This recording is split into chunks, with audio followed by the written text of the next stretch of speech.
Hello, Googleization Nation.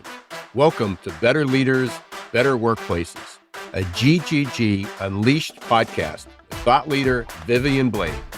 I'm Ira Wolf. And I'm Jason Cochran.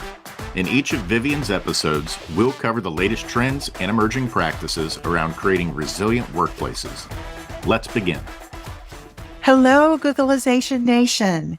This is Vivian Blade, and I'm excited to be your host for the new GGG Unleashed Better Leaders, Better Workplaces podcast. The first episode comes at a time when we're looking ahead to 2023. Like many of my clients, I know many of you are in the process of planning for next year. Well, I've been studying the trends that will be impacting your business.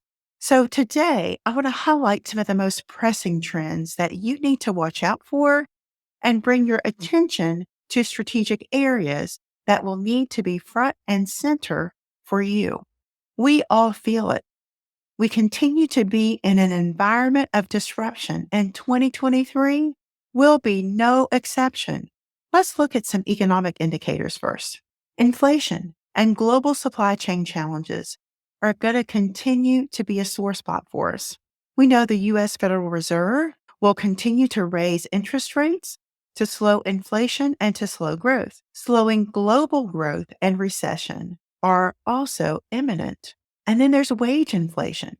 It will continue to rise even higher to 4.3% of total payroll. And that's according to the Conference Board. What's going on with the workforce? Well, competition for talent is going to continue as well. A McKinsey study found that 40% of people in 6 countries said that they were unhappy at work and they are considering leaving their jobs in the near future. And because of the smaller labor pool, it is going to be even harder to fill those open positions. The demand for flexibility in work arrangements will heighten. Employees don't believe that there is a compelling need really for them to go back to the office, especially full-time. There was a study by Avanti where they found that 2/3 of employees were willing to sacrifice a promotion or a pay raise in order to work remote. As I work with leaders, I think the most surprising is the realization that we have experienced a sea change. We're never going back. There are myriad big issues to deal with at the same time, and their organizations must accelerate radical change, or you're going to risk being left behind.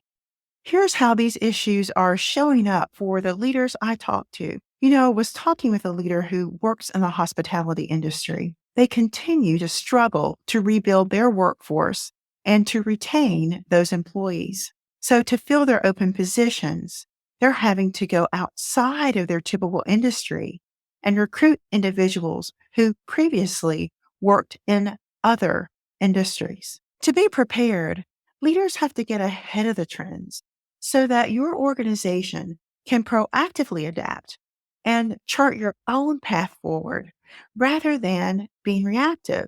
The following 5 areas that I'm about to share with you should be at the top of your agenda.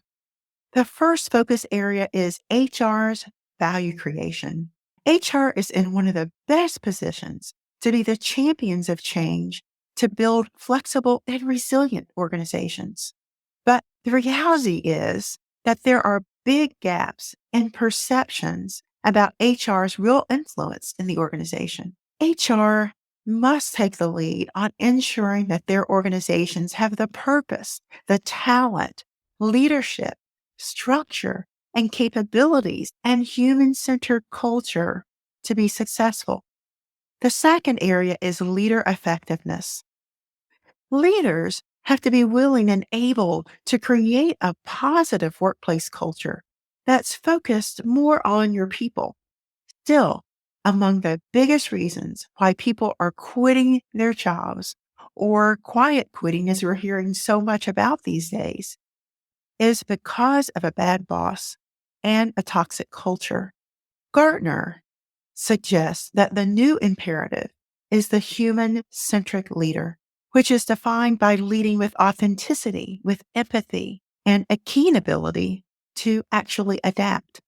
The third key focus area on your agenda is consistently delivering a positive employee lifecycle experience, including areas like talent acquisition, onboarding, creating career experiences, career paths, and investing in employee training, certifications, reskilling, upskilling, areas that are aligned with individual employee needs and their career interests. And thinking about employee well-being that is deeper than having a periodic health fair or providing just basic mental health benefits. I was talking with a leader recently who is prioritizing investments in leader development that meet individual needs and will benefit team member careers long term, even if that means they actually move on from the organization eventually. And that is a lot of the expectation among talent today. The fourth area is the future of work. We know that remote and flexible work environments are here to stay. So your focus will be on workplace accessibility from anywhere, not who's physically in the office from 8 to 5 every day. Leaders who are better skilled at leading in an ever-evolving hybrid work environment and connecting employees to a meaningful purpose.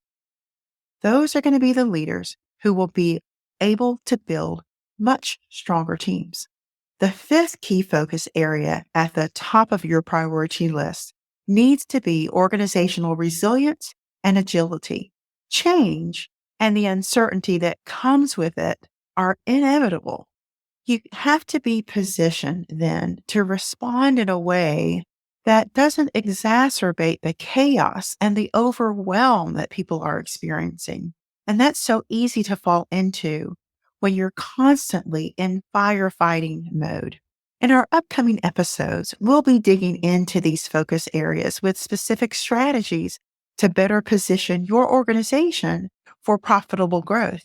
I think this quote by Peter Drucker summarizes a key point that I want to get across to you today. The best way to predict the future is to create it. I work with organizations to build better leaders and better workplaces. Let's work together to enhance yours.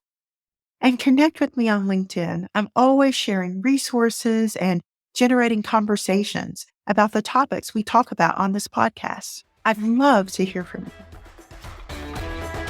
That's it for today's episode.